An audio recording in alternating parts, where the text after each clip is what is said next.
Hello students, how are you. हम लोग last class में डिस्कस कर रहे थे न्यूटन्स लॉज ऑफ मोशन पर बेस्ड न्यूमेरिकल अपन सोल्व कर रहे थे। फर्स्ट पहले तो अपन ने वो न्यूमेरिकल सोल्व किए थे जिसमें बॉडी या सिस्टम इक्विलिब्रियम पोजीशन में था। फिर देन अपन ने एक्सेलरेटेड बॉडीज का डिस्कशन किया था, लेकिन उस सिस्टम में केवल क्या थी, केवल एक ही बॉडी थी। आज फिर अपन एक्सेलरेटिंग सिस्टम की बात करेंगे, लेकिन आज मोर देन वन बॉडीज होगी। तो आज सिस्टम के अंदर मोर देन वन बॉडीज है और उसमें भी अपन एक केस देखते हैं when bodies are in contact, जब बॉडीज एक दूसरे की क्या होगी, कांटेक्ट में होगी। तो बात करते हैं अपन when bodies are in contact, bodies एक दूसरे के कांटेक्ट में। इसमें भी सबसे पहला केस सिंपल केस लेते हैं। ये हॉरिजॉन्टल प्लेन है, हॉरिजॉन्टल सरफेस है और इस हॉरिजॉन्टल सरफेस पर मैंने क्या कर दिए, ये दो ब्लॉक प्लेस कर दिए जो कि एक दूसरे के क्या है, कांटेक्ट में, एक दूसरे को टच कर रहे हैं। तो ये दो ब्लॉक हो गए। इसका मास कितना है, m1 और इसका मास कितना है, m2। अपन सब जानते हैं। और एक और बात, खास बात मैं बोलना भूल गया कि there is no friction force between the body and horizontal surface. बोले तो बॉडी की और हॉरिजॉन्टल सरफेस की जो सरफेस है वो बिल्कुल स्मूथ है, इनके बीच में कोई फ्रिक्शन फोर्स नहीं है।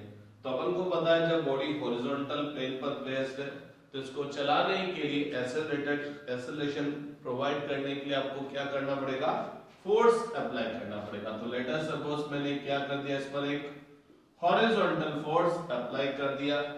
मेरे को फाइंड आउट करना है एक्सेलरेशन ऑफ दिस सिस्टम और normal reaction force between m1 and m2 and normal reaction force between bodies and horizontal surface. ये सब चीजें मेरे को फाइंड आउट करनी है। तो मैं क्या करूंगा, आज अपने पास मोर देन वन बॉडीज है तो इस सिस्टम को सॉल्व करने के लिए, अननोन क्वांटिटीज फाइंड आउट करने के लिए अपने पास जो सेट स्टेप्स है वही फॉलो करेंगे। क्या फॉलो करेंगे, पहले तो इन दोनों बॉडीज में से एक बॉडी को सेलेक्ट करेंगे। तो फर्स्ट स्टेप अपना है select the body. Second step अपना है identify the forces acting on that body.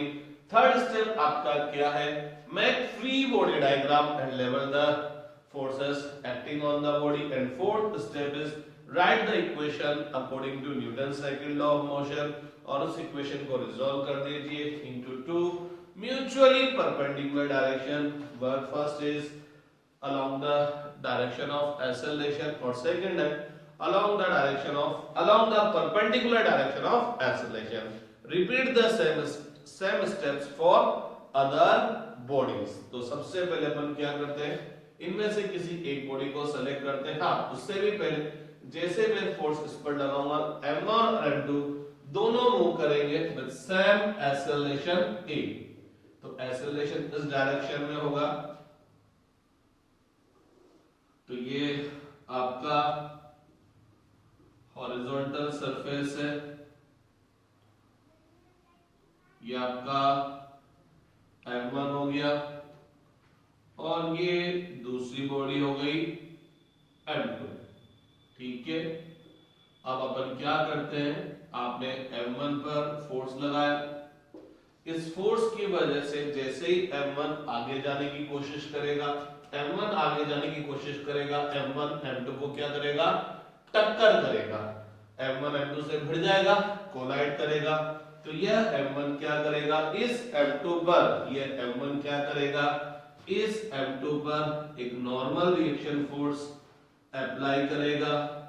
जैसे ही m1 m2 पर नॉर्मल रिएक्शन फोर्स अप्लाई करेगा, टक्कर करेगा, m2 भी m1 पर नॉर्मल रिएक्शन फोर्स अप्लाई करेगा।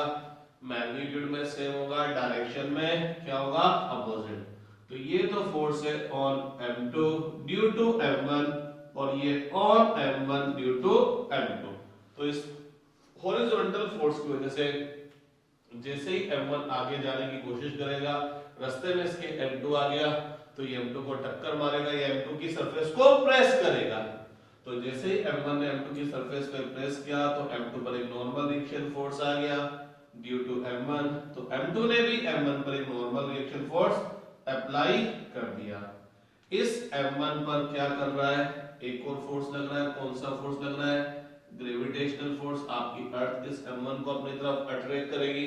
इस ग्रेविटेशनल फोर्स की वजह से जैसे ही M1 नीचे जाना चाहेगा, ये हॉरिजॉन्टल सरफेस को प्रेस करेगा, तो ये हॉरिजॉन्टल सरफेस पर नॉर्मल रिएक्शन फोर्स अप्लाई करेगा ऑन हॉरिजॉन्टल सरफेस।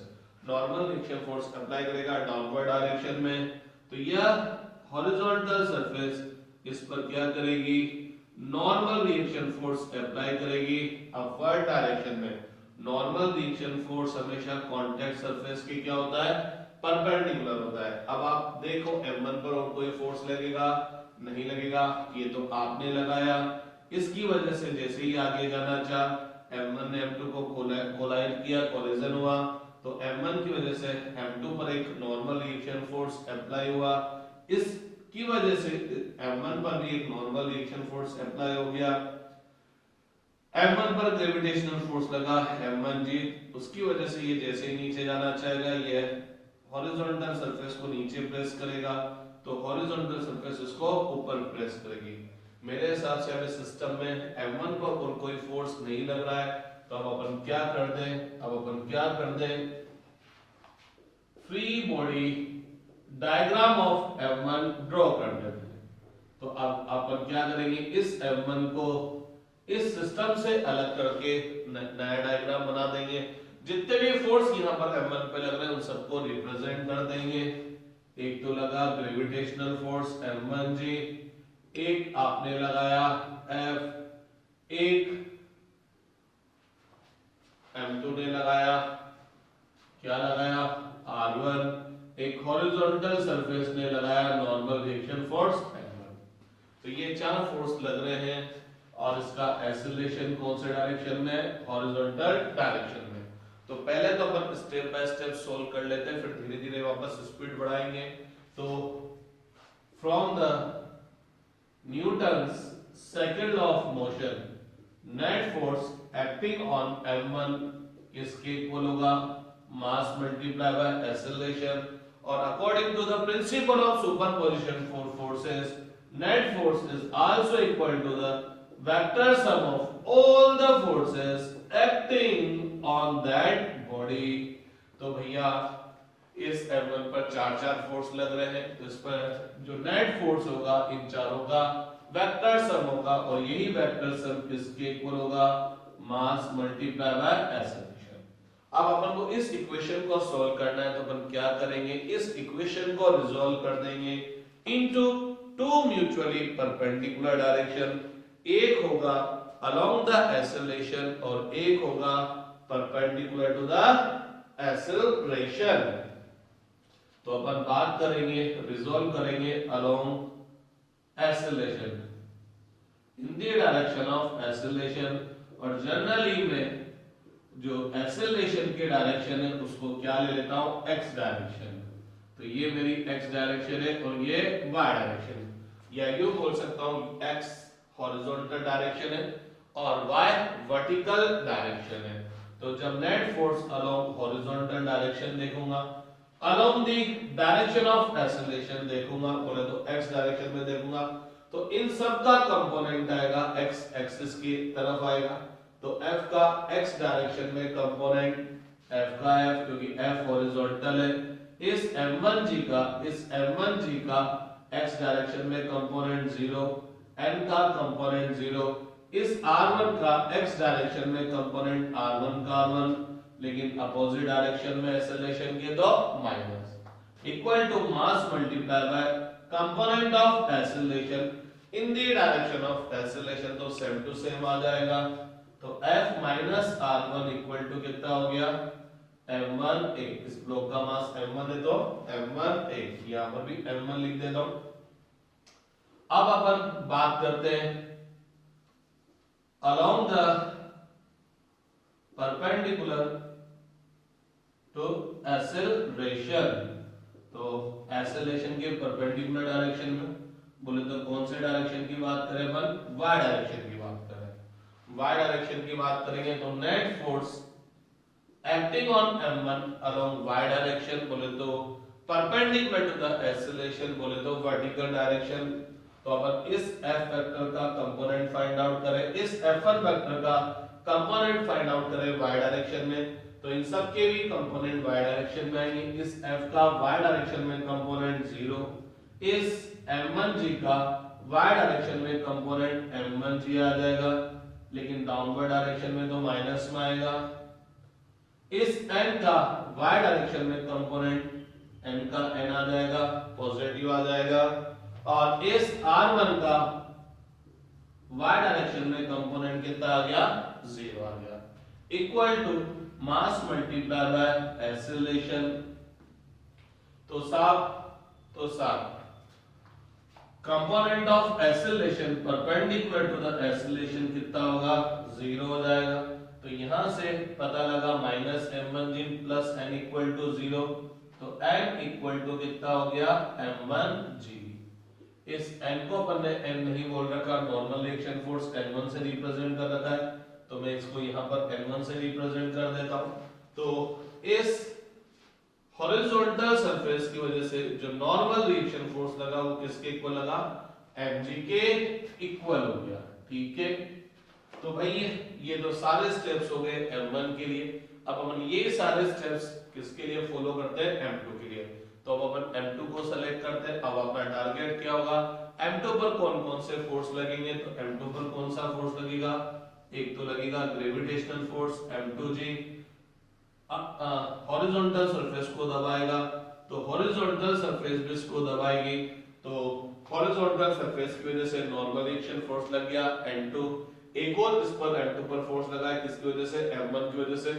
इस फोर्स की वजह से जैसे ही m1 आगे जाने की कोशिश करेगा, m1 इस m2 को कोलाइड करेगा, टक्कर मारेगा, तो m1 की वजह से m2 पर एक और नॉर्मल रिएक्शन फोर्स लग रहा है r1। इसका मतलब इस m2 पर दो नॉर्मल रिएक्शन फोर्स लग रहे हैं, एक तो हॉरिजॉन्टल सरफेस की वजह से लग रहा है और एक कांटेक्ट बॉडी m1 की वजह से लग रहा है, क्योंकि इस फोर्स की वजह से जैसे ही m1 आगे चलना चाहेगा, m1 m2 को प्रेस करेगा, और जब भी दो सरफेस एक दूसरे को प्रेस करेगी उनके बीच में क्या लगेगा, नॉर्मल रिएक्शन फोर्स। तो अपन ने m2 पर लगने वाले सारे फोर्सेस देख लिए। अब इसका क्या कर देते हैं, फ्री बॉडी डायग्राम ड्रॉ कर देते हैं। तो चलिए इसका फ्री बॉडी डायग्राम ड्रॉ कर देते हैं।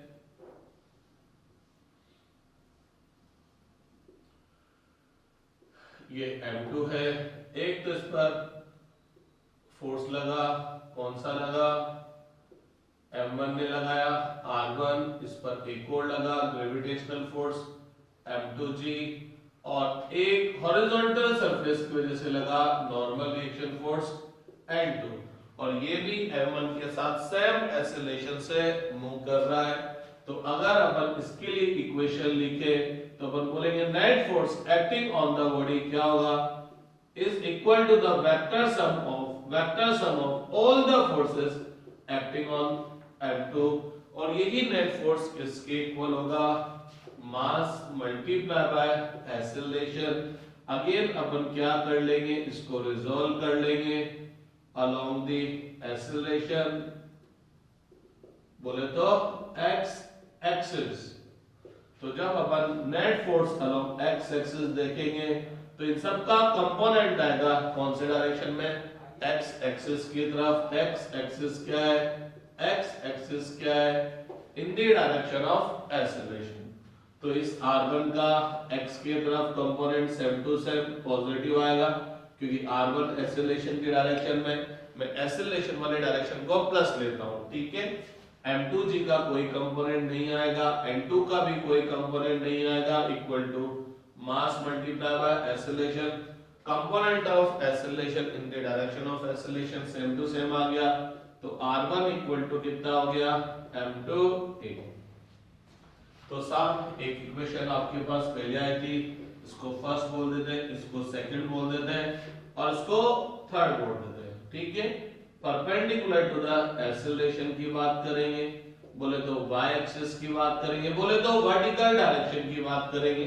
ठीक है, तो perpendicular to the acceleration net force component of force along y direction, तो r1 का y डायरेक्शन में कंपोनेंट 0, m2g का कंपोनेंट m2g का m2g आ जाएगा क्योंकि ये m2g पूरी तरह से y डायरेक्शन में है, नेगेटिव है इसलिए माइनस में लिख दिया,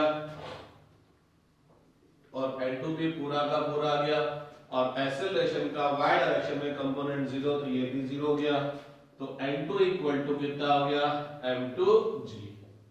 ठीक है, इसका मतलब इस हॉरिजॉन्टल सरफेस बोले तो ग्राउंड की वजह से लगने वाला जो नॉर्मल रिएक्शन फोर्स है वो इसी बॉडी पर अर्थ की वजह से लगने वाले ग्रेविटेशनल फोर्स के इक्वल हो गया। ठीक है, अब आपको इस सिस्टम का एक्सेलरेशन फाइंड आउट करना है, तो अपन क्या करेंगे, आपके पास ये इक्वेशन फर्स्ट है और ये इक्वेशन थर्ड है, इन दोनों को ऐड कर देंगे, तो adding equation first and equation third दोनों को ऐड कर देंगे। LHS देखिएगा F माइनस R1, यहाँ R1, तो LHS ऐड करेंगे तो F minus R1 plus R1, तो माइनस R1 प्लस R1 से कैंसिल हो जाएगा, इधर की तरफ केवल क्या रह जाएगा F, राइट हैंड साइड में M1A प्लस M2A, तो शायद A कॉमन आ गया तो M1 प्लस M2A हो गया, it's means A equal to कितना हो गया F अपॉन क्या हो गया M1 प्लस M2। एक्सेलरेशन आपके पास आ चुका है, अब आपको इन दोनों के बीच का नॉर्मल रिएक्शन फोर्स देखना है।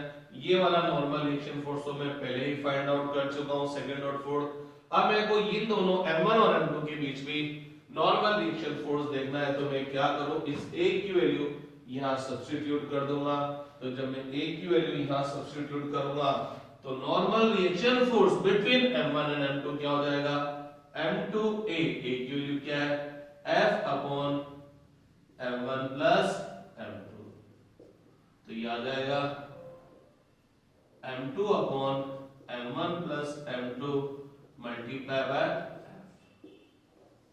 ठीक है, क्लियर।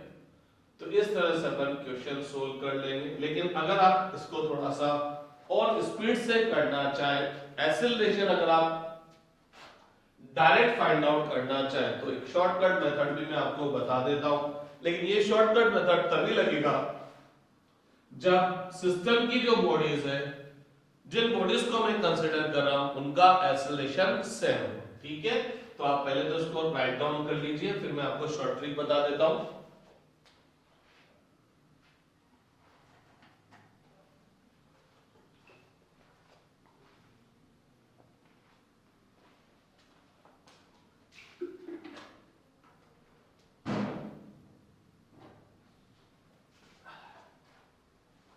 तो शॉर्ट ट्रिक देखिएगा आप लोग, जब M1 और M2 दोनों का एक्सेलरेशन सेम है तो अपन क्या करते हैं, इस M1 और M2 दोनों को मिलाकर एज अ सिस्टम ले लेते हैं। मींस M1 और M2 मिलाकर एक सिस्टम ले लिया, बोले तो ये दोनों मिलाकर एक ही बॉडी हो गया, और जब ये दोनों मिलाकर एक ही बॉडी हो गया तो इस सिस्टम या इस बॉडी का जो मास हुआ वो कितना हुआ M1 प्लस M2, जब दोनों मिल गए तो मास कितना हो गया M1 प्लस M2, दोनों साथ साथ चल रहे हैं, तो इस वजह से मैं दोनों को एक साथ ले सकता हूं, क्योंकि दोनों का एक्सेलरेशन क्या है सेम, दोनों का एक्सेलरेशन क्या है सेम, तो जब दोनों का एक्सेलरेशन सेम है तो दोनों को एक साथ मान लिया, और मैंने बोला इस पूरी बॉडी का मास कितना है M1 प्लस M2 और एक्सेलरेशन कितना हो गया A। अब देखिए इस बॉडी पर कितने फोर्स लगेंगे, एक तो लगेगा ग्रेविटेशनल फोर्स, कितना लगेगा M1 plus M2 multiply by G। अरे ग्रेविटेशनल फोर्स लगेगा, इसका मास कितना है M1 प्लस M2, तो M1 plus M2 multiply by G। इस फोर्स से जैसे ये नीचे जाना चाहेगा, दबाएगा सरफेस को, तो सरफेस इसको ऊपर की तरफ दबाएगी, नॉर्मल रिएक्शन फोर्स N लगा। अब चूंकि मैंने इन दोनों को मिलाकर एक सिस्टम ले लिया, तो अब मैं इनके बीच के लगने वाले फोर्स को अब भूल जाऊंगा, क्योंकि वो तो इंटरनल फोर्स हो गए, एक दूसरे से मैग्नीट्यूड में सेम, डायरेक्शन में अपोजिट होने की वजह से कैंसिल हो गए। तो जब मैं इसको एज अ सिस्टम लेके चल रहा हूं तो इन दोनों बॉडीज के बीच का क्या फोर्स लगना उससे मेरे को मतलब नहीं। इवन मैंने तो इसको एक बॉडी मान लिया, दो बॉडी आप माना ही है, तो ये मिलाकर एक बॉडी हो गया, तो अब इनके बीच का कोई फोर्स मैं कंसीडर नहीं करूंगा। अब इस सिस्टम पर, इस बॉडी पर बाहर से एक फोर्स लग रहा है F, तो इस पर, इस सिस्टम पर, इस बॉडी पर तीन फोर्स लगे, एक तो ग्रेविटेशनल फोर्स, एक नॉर्मल रिएक्शन फोर्स और एक अप्लाइड फोर्स। इसकी वजह से ये इस डायरेक्शन में मूव कर रहा है, तो नेट फोर्स क्या होगा, इन तीनों का वेक्टर सम होगा। लेकिन अगर मैं एक्सेलरेशन के डायरेक्शन में देखूंगा, net force in the direction of acceleration, इसका कोई कंपोनेंट नहीं आएगा, इसका भी कोई कंपोनेंट नहीं आएगा, इसका कंपोनेंट पूरा का पूरा। तो net force in the direction of acceleration कितना हो गया F, और net force in the direction of acceleration किसके इक्वल हुआ, मास, इस बॉडी का मास कितना है m1 plus m2 multiply by acceleration, component of acceleration in the direction of acceleration हो तो पूरा का पूरा ही आएगा। तो A इक्वल टू कितना आ गया अपने आप F upon m1 plus m2, ठीक है।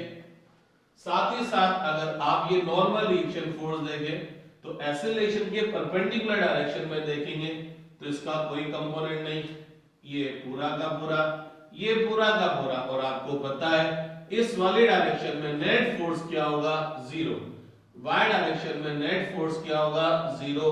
तो नेट फोर्स जीरो कब होगा, जब ऊपर की तरफ लगने वाला फोर्स इक्वल टू नीचे की तरफ लगने वाला फोर्स, जितना वर्टिकल अपवर्ड लगेगा उतना ही वर्टिकल डाउनवर्ड लगेगा।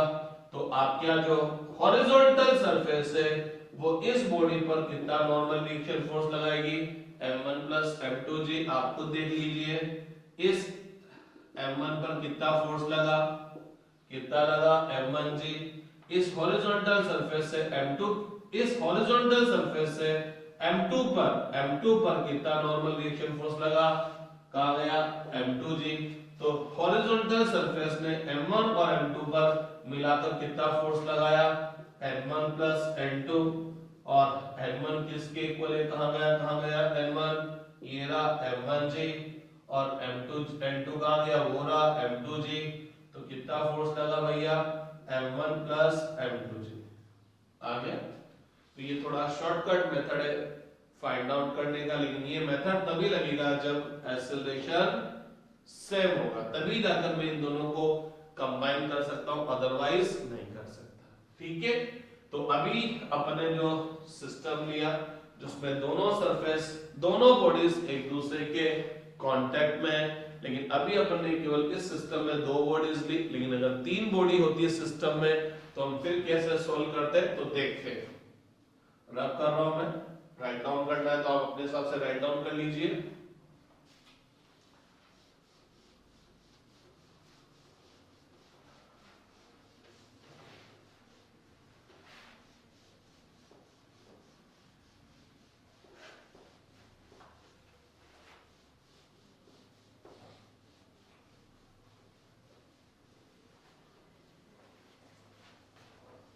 तो देखिए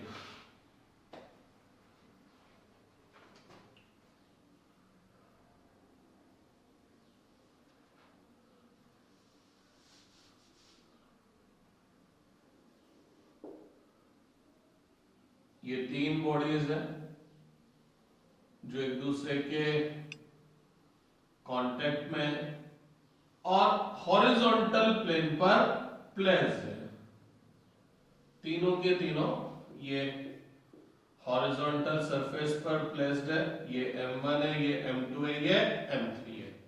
अपन क्या करते हैं, अगेन इस पर एक हॉरिजॉन्टल फोर्स लगाते हैं। जैसे अपन इस पर हॉरिजॉन्टल फोर्स लगाएंगे, पता लगा फोर्स तो m1 पर लगाया, लेकिन ये m2 भी चलता है, ये m3 भी चलता है। क्यों चलता है वो अपन अभी ढंग से देख लेंगे, क्योंकि फोर्स तो मैंने m1 पर लगाया था, लेकिन m1 पर फोर्स लगने की वजह से जैसे m1 आगे चलेगा m1 m2 पर को प्रेस करेगा, उस फोर्स की वजह से जैसे m2 आगे चलेगा m2 भी m3 को प्रेस करेगा, तो m3 भी आगे चलेगा। तो फोर्स चाहे मैंने m1 पर लगाया, लेकिन वो फोर्स M2 और M3 धीरे धीरे में भी ट्रांसमिट हो जाता है और M2 और M3 भी M1 के साथ चलने लगते हैं। अब ये अपन ये मान के चल रहे हैं कि यहाँ कोई फ्रिक्शन नहीं है, ठीक है। अब अपन को वही एक्सेलरेशन फाइंड आउट करना है, इनके बीच में नॉर्मल रिएक्शन फोर्स देखना है, तो कैसे करेंगे सॉल्व।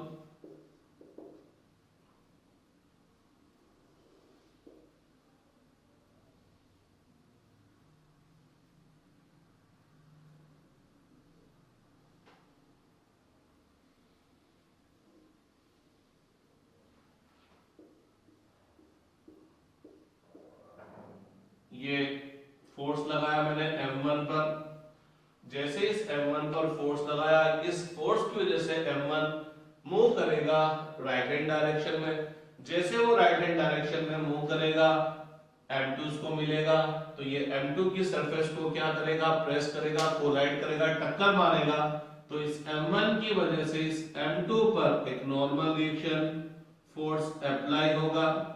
जैसे ही M1 ने M2 पर नॉर्मल रिएक्शन फोर्स अप्लाई किया, M2 भी M1 पर नॉर्मल रिएक्शन फोर्स अप्लाई करेगा, ठीक।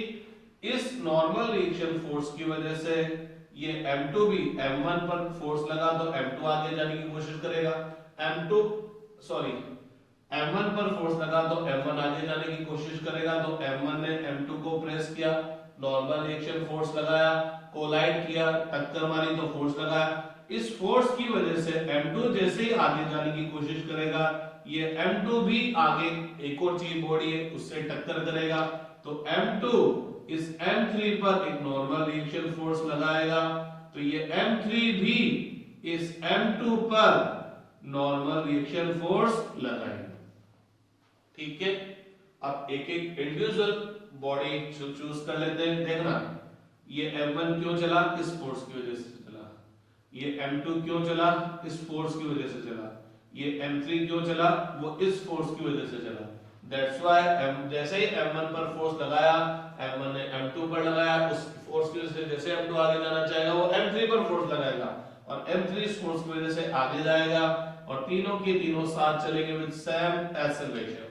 अब अपन एक बार और फोर्सेस देख लेते हैं, तो सबसे पहले इस M1 को सेलेक्ट कर लेते हैं, तो देखिए इस M1 पर कौन सा फोर्स लगा, एक तो लगा ग्रेविटेशनल फोर्स, सरफेस को नीचे दबाएगा तो सरफेस इसको ऊपर की तरफ प्रेस कर देगी, ठीक है।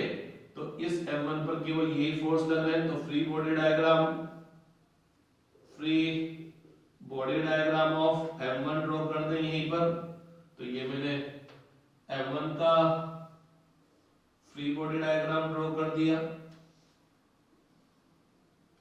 M1 पर एक तो लगा ग्रेविटेशनल फोर्स, हॉरिजॉन्टल सरफेस की वजह से लगा नॉर्मल रिएक्शन फोर्स, आपने फोर्स लगाया और इस M2 ने M1 पर फोर्स लगाया और पता लगा ये M1 हॉरिजॉन्टल डायरेक्शन में मूव करेगा विद एक्सेलरेशन a, तो अपन क्या करेंगे, एक्सेलरेशन वाले डायरेक्शन को x और उसके परपेंडिकुलर को y।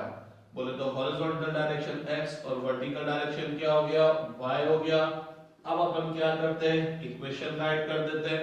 मैं अब थोड़ी सी स्पीड बढ़ा देता हूं डायरेक्ट। वैसे तो net force acting on M1 क्या होगा, इन सबका वेक्टर सम आएगा और वही नेट फोर्स किसके इक्वल आएगा, मास मल्टीप्लाई बाय एक्सेलरेशन। तो मैं उस इक्वेशन को डायरेक्ट रिजॉल्व कर रहा हूं और सबसे पहले बात कर रहा हूं along acceleration in the direction of acceleration। तो बात करते हैं net force in the direction of acceleration. Net force इन सबका वेक्टर सम है, तो net force in the direction of acceleration क्या होगा, या component of net force in the direction of acceleration क्या होगा, इन सबका x डायरेक्शन में जो कंपोनेंट होगा उसके सम के इक्वल। इस f का कंपोनेंट क्या आएगा, सेम टू सेम M1g का कंपोनेंट 0, इस M1 का कंपोनेंट 0, R1 का पूरा लेकिन अपोजिट डायरेक्शन में equal to mass multiply by acceleration. Component of acceleration in the direction of acceleration यही होगा, तो F minus R1 equal to कितना हो गया, M1a। Equation number first, perpendicular to the acceleration बोले तो y डायरेक्शन की बात करें तो y डायरेक्शन में क्या होगा, net force in y direction, इन सबके y डायरेक्शन में कंपोनेंट का सम होगा, इसका कंपोनेंट 0, m1g का कंपोनेंट पूरा का पूरा लेकिन नेगेटिव डायरेक्शन में, n1 का कंपोनेंट पूरा का पूरा पॉजिटिव डायरेक्शन में, और इस r1 का कंपोनेंट कितना हो जाएगा 0। और अपन सब जानते हैं net force perpendicular to the acceleration कितना होगा 0, तो n1 इक्वल टू कितना हो गया m1g, इक्वेशन नंबर सेकंड। ठीक है, खेल खत्म हो गया। अब m2 पर आ जाते हैं। m2 पर एक फोर्स तो लगाया m1 ने, इस m2 पर एक और फोर्स लगेगा ग्रेविटेशनल फोर्स, इसकी वजह से नीचे जाना चाहेगा, हॉरिजॉन्टल सरफेस को दबाएगा तो हॉरिजॉन्टल सरफेस इसको ऊपर की तरफ दबाएगी। इस फोर्स की वजह से जैसे ये आगे जाना चाहेगा m2 m3 को टक्कर मारेगा, तो m3 भी m2 को टक्कर मारेगा। ठीक है, तो free body diagram of m2 draw कर देते हैं। तो m2 का फ्री बॉडी डायग्राम बना दिया। एक तो m2g लगा, एक नॉर्मल रिएक्शन फोर्स लगा, एक m1 की वजह से नॉर्मल रिएक्शन फोर्स लगा r1, और एक m3 की वजह से नॉर्मल रिएक्शन फोर्स लगा r2। ठीक है, एक्सेलरेशन इस डायरेक्शन में, तो ये मेरा x और इसके परपेंडिकुलर y। तो अगर अपन एक्सेलरेशन की अलोंग एक्सेलरेशन की बात करेंगे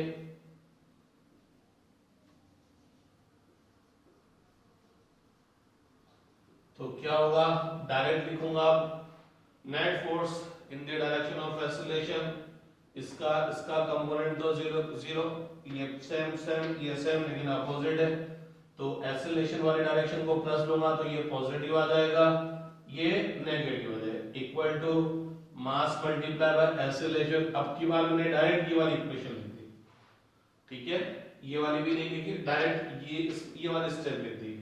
परपेंडिकुलर टू द एक्सेलरेशन में क्या होगा, नेट फोर्स 0 होगा। नेट फोर्स 0 होने का मतलब क्या है, जितना वर्टिकल अपवर्ड डायरेक्शन मिलेगा उतना ही डाउनवर्ड डायरेक्शन में। देखते हैं वर्टिकल अपवर्ड डायरेक्शन में कितना फोर्स है, इसका कोई कंपोनेंट y में नहीं आएगा, इसका भी कोई कंपोनेंट y में नहीं आएगा, इसका सेम टू सेम, इसका सेम टू सेम, लेकिन नेट फोर्स क्या है 0, तो n2 इक्वल टू कितना हो जाएगा m2g। तो थोड़ी सी स्पीड तो आपको बढ़ानी ही पड़ेगी, क्योंकि बच्चों इस तरह करते रहेंगे तो क्वेश्चन बहुत लंबे लंबे लगेंगे आपको, एक्चुअल में है बहुत छोटे छोटे से। m2 का खेल खत्म हो गया, m3 पर आ जाए। m3 पर तो एक फोर्स लगाइए जो m2 ने लगाया है, अर्थ भी लगाएगी m3 पर, और ये जो हॉरिजॉन्टल सरफेस है ये भी लगाएगी नॉर्मल रिएक्शन फोर्स m3। तो इस m3 पर तीन फोर्स लगे भैया लोगों, कौन कौन सा लगा, एक तो लगा m3g, एक लगा नॉर्मल रिएक्शन फोर्स m3, और एक m2 की वजह से लगा normal reaction force r2।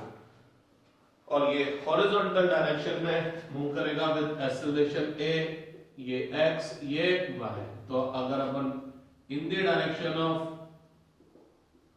Acceleration की बात करें, बोले तो अलोंग द एक्सेलरेशन की बात करें, तो मैं डायरेक्ट लिखूंगा net force in the direction of acceleration. इसका तो कोई इफेक्ट आएगा ही नहीं, तो net force in the direction of acceleration क्या हो गया r2, और ये किसके इक्वल होगा, mass multiply by acceleration. Equation number 5। Perpendicular to the acceleration net force क्या होगा 0, इसका कोई कंपोनेंट नहीं, पूरा का पूरा, तो नेट फोर्स 0 होने का मतलब दोनों फोर्स मैग्नीट्यूड में सेम होंगे, डायरेक्शन में अपोजिट, बोले तो जितना फोर्स अपवर्ड लग रहा है उतना फोर्स डाउनवर्ड लगेगा। Equation number 6। तो अपन क्या कर देंगे, एक्सेलरेशन फाइंड आउट करने के लिए इक्वेशन फर्स्ट, थर्ड और फिफ्थ तीनों को ऐड कर देंगे। इक्वेशन फर्स्ट, थर्ड और फिफ्थ। फर्स्ट देखो ये रही, third this one and fifth this. LHS को ऐड करते हैं, F minus R1, R1 minus R2, R2। तो यहाँ माइनस R1 है, यहाँ प्लस R1 है, cancel, minus R2 plus R2 cancel, तो केवल क्या रह जाएगा F। राइट हैंड साइड पे क्या होगा, M1 है plus M2A plus M3A, A common आ गया तो M1 plus M2 plus M3, A common आ गया तो A इक्वल टू कितना हो गया F upon M1 plus M2 plus M3। ये एक्सेलरेशन आ गया, acceleration of M1, M2 and M3, यही बोल सकते हैं एक्सेलरेशन ऑफ दिस सिस्टम। अब अगर आपको M2 और M3 के बीच में नॉर्मल रिएक्शन फोर्स देखना है तो एक की वैल्यू यहां सब्स्टिट्यूट कर दूं, फटाफट M1 और M2 के बीच में नॉर्मल रिएक्शन फोर्स आ जाएगा।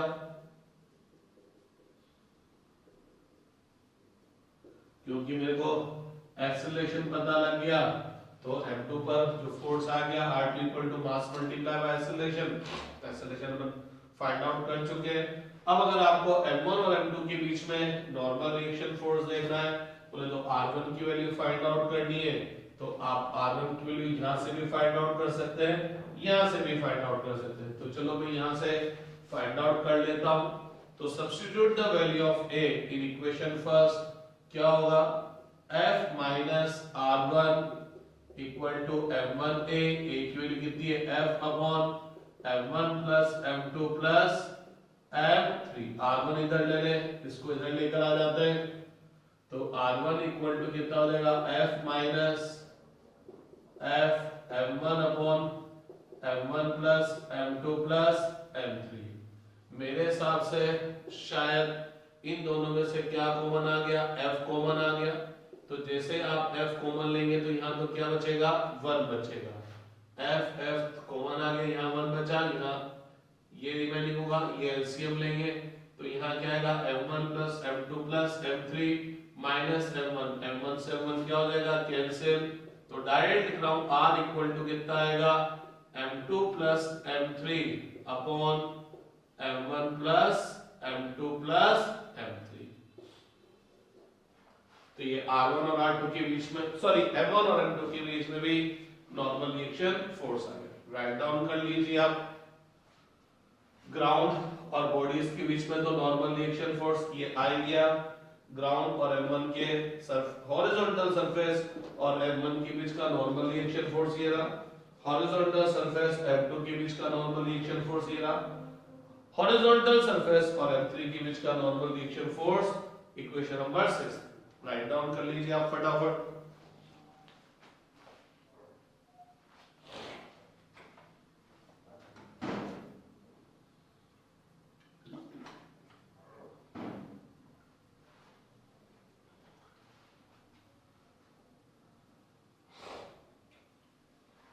ठीक है, अब अपन क्या करते हैं वापस 2 और मोर देन 2 बॉडीज लेते हैं, लेकिन अब की बार इनको अपन क्या करते हैं M1 M2 को एक थ्रेड या स्ट्रिंग से कनेक्ट करते हैं। जो थ्रेड या स्ट्रिंग होगा वो मासलेस होगा और इनएक्सटेंसिबल होगा, जिसको आप खींच नहीं सकते, बोले तो उसकी लेंथ चेंज नहीं होगी। तो अब वापस इसी टाइप की क्वेश्चन करते हैं, लेकिन अब की बार दोनों बॉडीज एक दूसरे को टच नहीं कर रहे होंगे, एक थ्रेड स्ट्रिंग से कनेक्टेड होंगे। ठीक है, इसमें फर्स्ट क्वेश्चन अपन करते हैं, 2 ही बॉडी लेते हैं। तो मैंने एक बॉडी लिया M1 और दूसरा बॉडी लिया M2। हॉरिजॉन्टल सरफेस पे ये सब के सब ये मैं क्या करता हूं, इस M2 को एक फोर्स F से पुल करता हूं, खींचता हूं। ये थ्रेड है, ये स्ट्रिंग है, तो M1 और M2 एक स्ट्रिंग, एक थ्रेड, एक रस्सी से बंधे हुए हैं। ठीक है, इनके बीच में एक रस्सी है। तो क्या होगा फोर्स मैंने M2 पर लगाया तो क्या M2 ही आगे चलेगा क्या? नहीं, M1 भी आगे चलेगा। तो M1 क्यों आगे चला? फोर्स तो लगाया मैंने M2 पर था। अब आप बोलेंगे सर M1 इसलिए आगे चला क्योंकि ये स्ट्रिंग बंधी हुई है, रस्सी बंधी हुई है। तो आखिरकार इस स्ट्रिंग ने, इस थ्रेड ने ऐसा क्या करा कि इस M1 पर फोर्स लगा और ये M1 इस थ्रेड के साथ साथ इस M2 के साथ साथ आगे चला। तो दोनों अपन ये एज्यूम करके चलेंगे, ये जो थ्रेड है इसकी लेंथ चेंज नहीं होती, ये मासलेस है। ठीक है, तो दोनों साथ साथ चलेंगे तो दोनों का एक्सेलरेशन क्या होगा? सेम होगा। क्लियर? अब अपन इनमें से किसी एक बॉडी को सेलेक्ट कर लेते हैं। तो मैंने M2 को सेलेक्ट किया, तो इस M2 पर एक ग्रेविटेशनल फोर्स लगेगा M2G, तो सरफेस इस पर नॉर्मल रिएक्शन फोर्स अप्लाई कर देगी। ये सरफेस को दबाएगा तो सरफेस उसको ऊपर दबाएगी। अब मैं सरफेस पे फोर्स शो नहीं करता, क्योंकि अब तो मेरे हिसाब से समझ में आ जाता होगा कि ग्रेविटेशनल फोर्स की वजह से जैसे M2 नीचे जाना चाहेगा, ये हॉरिजॉन्टल सरफेस को प्रेस करेगा, तो हॉरिजॉन्टल सरफेस पर नॉर्मल रिएक्शन फोर्स लगेगा, तो हॉरिजॉन्टल सरफेस M2 पर भी नॉर्मल रिएक्शन फोर्स अप्लाई कर देगी। मेरा टारगेट है M2 पर लगने वाला फोर्स, तो मैं हॉरिजॉन्टल पर लगने वाले फोर्स को शो नहीं कर रहा। अब क्या होगा, इस फोर्स की वजह से जैसे ये M2 आगे चलना चाहेगा, तो M2 आगे चलना चाहेगा तो M2 किससे कनेक्टेड है, स्ट्रिंग से, रॉड से कनेक्टेड है, थ्रेड से कनेक्टेड है। तो इस M2 के जो मॉलिक्यूल्स होंगे वो इस थ्रेड के मॉलिक्यूल्स को, इस स्ट्रिंग के मॉलिक्यूल्स को अपनी तरफ अट्रैक्ट करेंगे। तो ये M2 के मॉलिक्यूल्स, क्योंकि M2 दूर जाना चाह रहा है, तो M2 दूर जाना चाह रहा है, तो M2 के मॉलिक्यूल्स इस थ्रेड के मॉलिक्यूल्स को अपनी तरफ अट्रैक्ट करेंगे। जब आप inter atomic inter molecular forces देखेंगे तो वहां पर आप एक चीज देखेंगे कि ये दो मॉलिक्यूल है, अगर किसी तरह से इन दोनों मॉलिक्यूल्स के बीच के डिस्टेंस इंक्रीज कर दी जाए, या चलो इस मॉलिक्यूल को मैं थोड़ा दूर कर दूं, तो ये वाला मॉलिक्यूल इस वाले मॉलिक्यूल को अट्रैक्ट करता है और ये वाला मॉलिक्यूल इस वाले मॉलिक्यूल को अट्रैक्ट करता है। इसको होते हैं intermolecular force. Basically intermolecular force होते हैं एक्चुअल में इलेक्ट्रोमैग्नेटिक फोर्सेस ही होते हैं। ठीक है, वो कभी आप आगे देखेंगे, केमिस्ट्री में भी आप देखोगे। तो इस फोर्स की वजह से जैसे ये M2 आगे जाना चाहे, तो ये M2 की ये जो वाले पास, M2 के थ्रेड के पास वाले जो मॉलिक्यूल्स होंगे वो इस थ्रेड के मॉलिक्यूल्स को अपनी तरफ, स्ट्रिंग के मॉलिक्यूल्स को अपनी तरफ अट्रैक्ट करेंगे। तो इस स्ट्रिंग पर एक फोर्स लगेगा जिसको अपन टेंशन फोर्स बोलते हैं। तो ये फोर्स किस पे लगा, ऑन थ्रेड पर लगा। ठीक है, ड्यू टू M2 लगा। जैसे ही इस M2 के मॉलिक्यूल्स ने स्ट्रिंग के मॉलिक्यूल्स को अपनी तरफ खींचा, स्ट्रिंग के मॉलिक्यूल्स भी M2 के मॉलिक्यूल्स को अपनी तरफ खींचेंगे। तो ये M2 पर लगेगा, किसकी वजह से लगेगा, किसकी वजह से लगेगा, इस थ्रेड की वजह से लगेगा। ठीक है, अब और कोई फोर्स लग रहा है, M2 पर नहीं लग रहा। तो free body diagram of M2, एक तो लगा M2G, एक लगा नॉर्मल रिएक्शन फोर्स, एक आपने फोर्स लगाया, एक थ्रेड ने लगाया टेंशन फोर्स T। और एक्सेलरेशन कौन से डायरेक्शन में, हॉरिजॉन्टल डायरेक्शन में। तो रिजॉल्व कर दें, in the direction of acceleration. तो in the direction of acceleration की बात करेंगे तो net force in the direction of acceleration क्या होगा, जितने भी ये फोर्सेस लग रहे हैं इनका एक्सेलरेशन डायरेक्शन में कंपोनेंट। अब तो ये साफ पता लग जाता है कि ये तो वर्टिकल डायरेक्शन में, हॉरिजॉन्टल डायरेक्शन में कोई कंपोनेंट नहीं आएगा। ये हॉरिजॉन्टल में पूरा, ये भी हॉरिजॉन्टल में पूरा, दोनों पूरे के पूरे आएंगे। लेकिन ये एक्सेलरेशन के अपोजिट डायरेक्शन में आएगा तो माइनस, तो F minus T equal to mass multiply by acceleration. ठीक है भाई, एक्सेलरेशन के परपेंडिकुलर डायरेक्शन, वर्टिकल डायरेक्शन में देखें, इनका कोई कंपोनेंट नहीं जाएगा और ये पूरे के पूरे आएंगे। इस डायरेक्शन में नेट फोर्स क्या है, 0। तो N2 इक्वल टू क्या हो जाएगा, M2 0। ठीक है, इसका खेल खत्म हो गया। अब M1 को कंसीडर करते हैं। M1 पर एक फोर्स लगा M1G और एक नॉर्मल रिएक्शन फोर्स लग गया M1। अब क्या होगा देखना, क्या होगा, M2 को जैसे आपने इसको खींचा था, M2 आगे जाना चाह रहा था, तो M2 ने कहा कि अरे मैं आगे जा रहा हूं, क्योंकि ये स्ट्रिंग से कनेक्टेड है। तो ये M2 बोलेगा अरे मेरे को आगे जाना पड़ रहा है क्योंकि सर खींच रहे मेरे को। तो ये M2 इस रस्सी को अपने साथ खींचेगा। तो जैसे ये रस्सी M2 के साथ आगे जाना चाहेगी, तो ये रस्सी भी क्या करेगी, M1 को अपनी तरफ खींचेगी, क्योंकि रस्सी बोलेगी अरे मैं M2 से कनेक्टेड हूं, तो मेरे को M2 के साथ जाना पड़ेगा। तो रस्सी M1 से कनेक्टेड है, तो ये M1 को अपने साथ ले जाने की कोशिश करेगी। जैसे ही ये रस्सी M1 को अपने साथ ले जाने की कोशिश करेगी, यह M1 भी क्या करेगा, रस्सी को अपनी तरफ खींचेगा। ये वाला तो है tension force on string due to M1, ये वाला टेंशन फोर्स है on string on thread due to M2, ठीक है। और ये वाला टेंशन फोर्स है ऑन M1। मैं फिर समझा दूं, M2 आगे चलेगा तो M2 रस्सी को अपने साथ ले जाने की कोशिश करेगा। रस्सी इस M1 ब्लॉक से कनेक्टेड है, तो रस्सी M1 को अपने साथ ले जाने की कोशिश करेगी, ले जाने की कोशिश करेगा मतलब रस्सी इस पर क्या करेगी, फोर्स लगाएगी। तो जैसे ही इस थ्रेड ने, रस्सी ने, रोप ने M1 पर फोर्स लगाया तो M1 भी थ्रेड पर फोर्स लगाएगा। मेरे को थ्रेड के फोर्स से कोई लेना देना नहीं है, मेरे को फोर्स का लेना देना है M1 से। ये तो मैं समझाने के पॉइंट ऑफ व्यू से बता देता हूं, बाकी मेरे को इससे कोई लेना देना नहीं है, या तो इससे लेना देना है या इससे लेना देना है, ठीक है।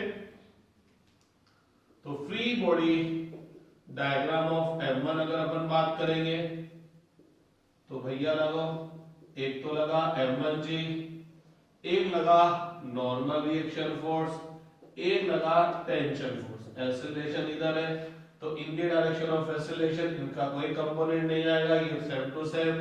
तो net force in the direction of acceleration equal to mass multiply by acceleration. Perpendicular to acceleration net force क्या होगा, जीरो, इसका कोई कंपोनेंट नहीं आएगा, ये सेम टू सेम, ये सेम टू सेम। तो M1 इक्वल टू कितना हो गया, M1G। तो ग्राउंड की वजह से तो नॉर्मल रिएक्शन फोर्स आ गए। अब मेरे को सिस्टम का एक्सेलरेशन फाइंड आउट करना है, तो मैं क्या करूंगा, थर्ड और फर्स्ट दोनों को ऐड कर दूंगा, F माइनस टी, और यहाँ क्या है t, ऐड होगा तो t से t क्या हो जाएगा, कैंसिल। तो F इक्वल टू कितना हो जाएगा, M1A प्लस M2A, तो A इक्वल टू कितना हो जाएगा, F upon M1 plus M2। अब मेरे को टेंशन फोर्स बताना है, tension force produce in the spring, तो कितना आ जाएगा, M1A F upon M1 plus M2। अरे भैया A का वैल्यू यहाँ सब्स्टिट्यूट कर दिया तो टेंशन आ गई, खेल खत्म हो गया। तो ये M1 और M2 दो ब्लॉक थे, तीन ब्लॉक भी हो सकते हैं, तो मैं फटाफट तीन ब्लॉक का बता देता हूं, राइट डाउन कर लीजिए, आपको राइट डाउन करना है तो।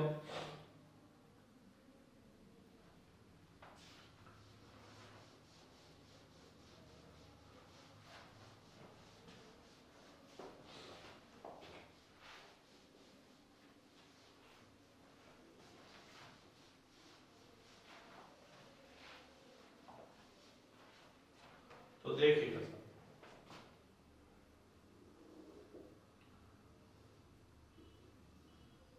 ये M1 है,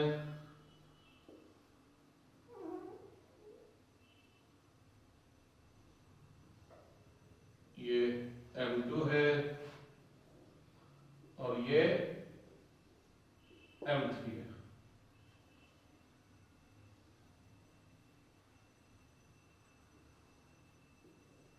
ठीक है, ये हॉरिजॉन्टल सरफेस है, M1 M2 एक थ्रेड A से कनेक्टेड है, M2 M3 एक दूसरी थ्रेड B से कनेक्टेड है।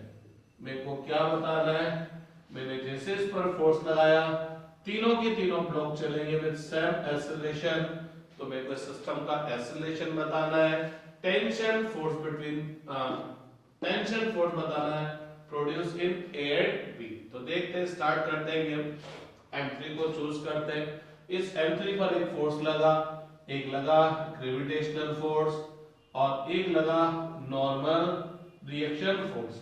इस फोर्स की वजह से जैसे ये आगे जाना चाहेगा, ये स्ट्रिंग को अपनी तरफ खींचेगा, तो स्ट्रिंग इसको अपनी तरफ खींचेगी। ठीक है कि नहीं बात, थोड़ा स्पीड बढ़ा दूं तो यहीं से अब अपन इक्वेशन राइट डाउन कर सकते हैं। फ्री बॉडी डायग्राम नहीं बना रहा, डायरेक्ट यहीं से राइट डाउन कर सकते हैं। तो इस M3 पर कितने फोर्स लगे, 1 2 3 और 4।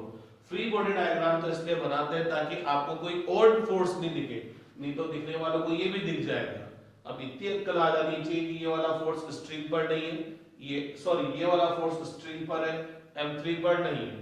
तो आप अब चाहे तो इसको देख के भी इक्वेशन ड्रॉ कर सकते हैं। फ्री बॉडी डायग्राम केवल इसलिए बनाया जाता है ताकि आपको और दूसरे फोर्स कंसिडर ना हो, क्योंकि यहाँ तो अभी और भी बहुत सारे फोर्सेस हैं, वो मैंने रिप्रेजेंट नहीं किए, नहीं तो बहुत सारे फोर्सेस हैं।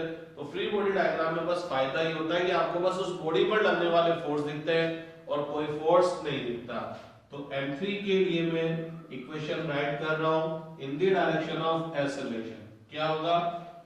फोर्स, नेट फोर्स क्या होगा? इन चारों फोर्सेस का वेक्टर सम होगा वेक्टर सम। एक्सेलरेशन के डायरेक्शन में क्या होगा? इसका कंपोनेंट 0, इसका 0, पूरा का पूरा, लेकिन एक्सेलरेशन वाली डायरेक्शन को प्लस लूंगा तो F - T2 = M3A। ऐसा मैं इक्वल इसलिए कर रहा हूं ताकि आपका दिमाग खुले, ताकि आपकी स्पीड बढ़े। नहीं तो आप बच्चों की तरह करते रहोगे तो टाइम बहुत ज्यादा लग जाएगा। ठीक है, परपेंडिकुलर टू द एक्सेलरेशन क्या होगा? इधर की तरफ नेट फोर्स 0, कोई कंपोनेंट नहीं, पूरा सेम टू सेम। तो नेट फोर्स 0 होने के लिए N3 = कितना हो गया? M3G। Equation number first, equation number second. आपको एकदम बाउंसर जाते हैं तो आपको फ्री बॉडी डायग्राम बना लीजिए, एक स्टेप राइट डाउन कर लीजिए। ठीक है,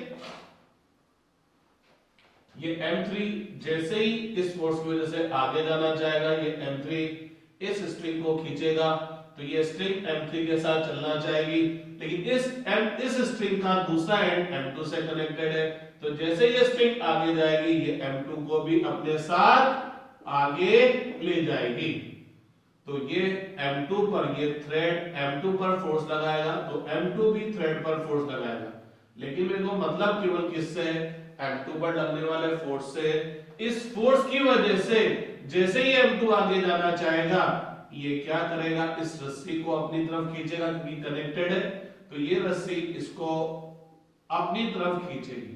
तो ये M2 पर है, ये भी M2 पर है, ये स्ट्रिंग पर है, ये भी स्ट्रिंग पर है।